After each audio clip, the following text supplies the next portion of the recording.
ရေအားသုံးတဲ့လျှပ်စစ်စွမ်းအင်ပဲသူ့ကို hydroelectric energy လို့ခေါ်တယ် yes let's go ဟုတ်ပြီဒါဆိုရင်ခြေကမတင်ငယ်လေးမှာအနှစ်ချုပ်လေးနည်းနည်းလေးပြပြချင်တယ်စီးနေတဲ့ရေကနေပြီးတော့လျှပ်စစ်ဓာတ်အားထုတ်လုပ်ခြင်းဖြစ်ပြီးဒီလိုထုတ်လုပ်ခြင်းကိုဟိုးရှေးရခင်တွေကနေပြီးတော့ hydroelectric energy ကနေပြီးတော့ mechanical energy အဖြစ်ပြောင်းလဲအသုံးပြုခဲ့ကြတယ်ဥပမာအစစ်အဆန်ကြိတ်ခွဲရန်လို့ရေတင်ရန်လို့စသည်ဖြင့်ဟုတ်ပြီဒီနေ့ကမှာတော့တာဘိုင်နေ generator တွေကိုအသုံးပြုပြီးတော့လျှပ်စစ်ဓာတ်အားထုတ်လုပ်တယ် hydroelectric energy ကနေပြီးတော့ရှေးတုန်းက mechanical energy ဖြစ်ဓာတ်ရိုက်ပြောင်းလဲအသုံးပြုတယ်အခုကမှာတော့တာဘိုင်နေ generator တွေနဲ့ဆက်သွယ်ပြီးတော့လျှပ်စစ်ဓာတ်အားထုတ်လုပ်အသုံးပြုတယ်ဒါဆိုရင်စီးနေတဲ့ရေကအရွေ့စွမ်းရည်ဟာတာဘိုင်ကိုလဲစေပြီးတော့ဆက်စွမ်းရည်ရရှိလာတယ်တာဘိုင်နဲ့ဆက်သွယ်ထားတဲ့လျှပ်စစ်တန်လိုက် generator နေပြီးတော့လျှပ်စစ်ကိုထုတ်လုပ်တယ်ဒါကဒီနေ့ခေတ်မှာတာဘိုင်နဲ့ generator အသုံးပြုပြီးတော့ hydroelectric energy ကနေပြီးတော့ electric energy တနည်းအားဖြင့် electricity ကိုဘယ်လိုထုတ်လုပ်တယ်လဲဆိုတဲ့အကြောင်းပြောတာစီးနေတဲ့ရေက kinetic energy ကတာဘိုင်ကိုလက်ပတ်စေတယ်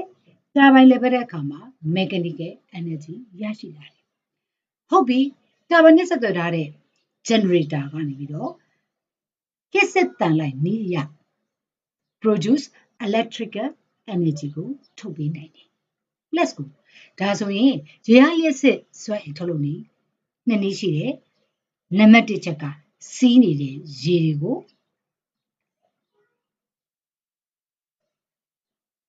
kinetic energy အဖြစ်အသုံးချတဲ့နည်းရေတူလောင်စက္ကန့်ကြီးတွေကနေရေတွေကိုပြန်လည်ထုတ်ယူစီးဆင်းစေခြင်းအပြင်လည်းလျှပ်စစ်ဓာတ်ကိုထုတ်လုပ်နိုင်တယ် okay ဒါဆိုရင်ဒီ slide ကိုနားလည်ပြီထင်တယ် let's go ဒါကတော့ဗာလဲဆိုလို့ကျဲတို့เนาะဖက်ဆောက်ထဲမှာပါတဲ့ရေအားသုံးလျှပ်စစ်စွမ်းရည်ထုတ်တဲ့လုပ်ငန်းစဉ်ကြီးသူ့မှာဘာပါမလဲဆိုလို့ရှိရင်ဆဲပါတယ် dam အဲ့ဒီဆဲကနေပြီးတော့ရေလွှဲတကားလေးဖွင့်လိုက်ရင်ဒီ penstock ဆိုတဲ့เนาะအလုံးပိတ်တဲ့ရေလွှဲပြူနဲ့တစ်ဆင့်တာဘိုင်ကိုသွားပြီးလေပတ်စေမယ်သူနဲ့ဆက်ထားတဲ့ generator ကနေပြီးတော့လျှပ်စစ်ဓာတ်ထုတ်လုပ်ပေးနေအဲ့ဒီလျှပ်စစ်ဓာတ်ထုတ်လုပ်ပေးတဲ့ဟာကိုမှပိုအောင်မြင့်တင်ပြီး transform လုပ်ပြီး transformer ကိုအသုံးပြုပြီး transform လုပ်တယ်ပြီးတဲ့အခါမှာ pipeline နေနဲ့เนาะကျတို့ transmission system လျှပ်စစ်ဓာတ်အားပို့ဆောင်ခြင်းစနစ်နဲ့လေပတ်နေကြတယ် let's go ဒါဆိုလို့ရှိရင်ဒီမှာဒါကတော့ဘူးတုတလေး animation နဲ့ပြောတာဒီမှာရေဝင်ပေါက်เนาะဒါကတော့ဆယ်ကြီးပေါ့ရေ penstock တစ်လျှောက်အလုံးပိတ်တဲ့ပြုံးချောက်ရေစီးတယ်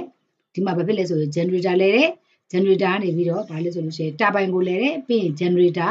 လျှပ်စစ်ဓာတ်ထုတ်တယ်အဲ့ဒီလျှပ်စစ်ဓာတ်နေတနိုင်ငံလုံးကိုလိုအပ်တဲ့နေရာကိုပို့လိုက်တယ်ဟုတ်ပြီလား yes okay impoundment facility ရေလောင်ဆယ်လျှပ်စစ်ဓာတ်အားပေးစက်ရုံဒီပုံကတော့စာမို့မမေးပါဘူး hydroelectric power plant ဟုတ်ပြီဒါဆိုလို့ရှိရင်အဲ့ဒါကိုမသိခင်မှာဒီတစ်ခုလုံးရဲ့အနှစ်ချုပ်ကိုနည်းနည်းလေးပြင်ပြမယ်ပိတ်လောင်ထားမယ်ဘာနဲ့ပိတ်လောင်ထားမယ်စိမ်းတွေထဲမှာရေပိတ်ထားတယ်ပိတ်လောင်ထားတဲ့ရေကနေပြီးတော့ရေအားလျှပ်စစ်ဘယ်လိုထုတ်လုပ်လဲဆိုတော့နားလည်အောင်အတွက်အနှစ်ချုပ်လေးချက်ပြပြမယ်ကလေးတို့ကနားလည်ပြီဆိုလို့ရှိရင် acid letter တောင်ရေးနိုင်သေးတာပဲမမတို့သဘောတရားနားလည်တယ်အင်္ဂလိပ်လိုလေးနည်းနည်းသိတယ်ဆိုလို့ရှိရင်ကလေးတို့ဒါကိုညံစမ်းမင်းဖြစ်နေအောင်လို့ချက်အနှစ်ချုပ်လေးပြပြမယ် let's go အဲ့ဒါကတော့နေ့ကိုရေကာတာဖြစ်တူလောင်ထားတယ်နော် river water store စသည်ဖြစ်ပေါ့ in a dam ပေါ့ဟုတ်ပြီလားရေလွှဲတကားကိုဖွင့်မယ် intake ပြီးတော့ရေလွှဲတကားကိုဖွင့်ပြီးတော့အဲ့ဒီရေတွေကိုဘယ်ထဲမှာစီးဆင်းစေလဲ penstock ဆိုတဲ့အလုံးပိတ်ရေသွယ်မြောင်းကနေစီးဆင်းစေမယ်အဲ့ဒီရေတွေကိုသူ့ရဲ့အောက်ဘက်မှာရှိတဲ့တာဘိုင်စီကိုရအောင်ပို့မယ် let's go ကြာဆင်းလာတဲ့ရေကဘာဖြစ်လဲတာဘိုင်ကိုသွားပြီးဒလက်တွေကိုအရှိန်နဲ့သွားလဲစေတယ်တာဘိုင်ကနေပြီးတော့ generator ကို drive မောင်းနေမယ်မောင်းနေပြီးတဲ့အခါမှာ generator ကနေပြီးတော့ mechanical energy to electrical energy တနည်းအားဖြင့် produce electricity ရပြီးတော့ဘာလုပ်လဲဆိုလို့ရှိရင်အဲ့ဒီ electricity တွေကို transformer ကနေဘဝတွေမြင့်တင်မယ်မြင့်တင်ပြီးတဲ့အခါမှာ power line တွေနဲ့လျှပ်စစ်ဓာတ်အားအလိုရှိတဲ့နေရာတွေကိုပို့ဆောင်ပေးမယ် okay ဒါသည်ရေလောင်ဆဲ